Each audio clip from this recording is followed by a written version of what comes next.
গোৰেশ্বৰ উপমণ্ডলৰ অধীনত জলসিঞ্চন বিভাগৰ যিটো নেকি S2 নম্বৰ সংযোজী পুলখন বনাইছে দুইখন গাঁৱত, সেই পুলখন একেবাৰে নিম্নমানৰ হৈছে আৰু তাত যিবিলাক নেকি কংক্ৰিটৰ প্ৰয়োজন বা পৰিমাণৰ প্ৰয়োজন, সেই প্ৰয়োজনত তেখেতসকলে ভাল ধৰণে মিলোৱা নাই আৰু চিমেণ্টৰ পৰিমাণটো একেবাৰে কম দিছে। এতিয়া সম্পূৰ্ণ নোহোৱাতে ভাঙি গৈছে। আপোনালোকেতো গম পাইছেই ইয়াৰ পৰিমাণ কিমান লাগে, কি লাগে। ট্ৰেক্টৰ যাবতো নোৱাৰি, ট্ৰেক্টৰ গ'লেতো মানুহৰ আনকি ঠেলা নিয়াও টান। ট্ৰেক্টৰ নিলেতো আৰু কথাই নাই, এক্সিডেণ্ট হৈ কেনে মানুহতো দুৰ্ঘটনাত পতিত হ'ব পাৰে। গতিকে তেখেতসকলে যদি আকৌ নতুনকৈ ভালকৈ বনায়, তেতিয়া আমাৰ ৰাইজে উপকৃত হ'ম।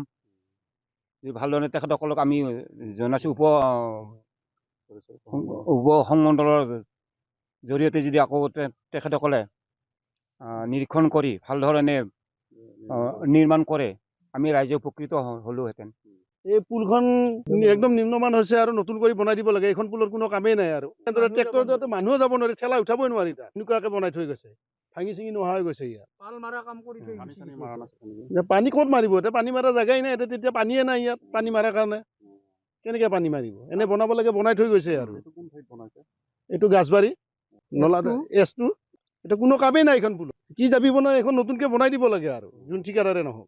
এইবিলাক ট্ৰেক্টৰ চেক্টৰ উঠাব পৰা কৰি বনাই দিব লাগে। ট্ৰেক্টৰে নিব নোৱাৰি এইখন হেৰিত, এনেকে বনাই থৈ গৈছে। ঠেলাই নিব নোৱাৰি ইয়াত, এনেকে বনাই থৈ গৈছে। ইঞ্জিনিয়াৰে ক'ত চাব? ঠিকাদাৰ বিলাকে ফটো মাৰি মাৰি লৈ গৈছে। ইঞ্জিনিয়াৰ নাথাকাৰ কাৰণে মহৰি আছে, মহৰি ফটো মাৰি লৈ গৈছে। সেইকাৰণে এই অৱস্থা।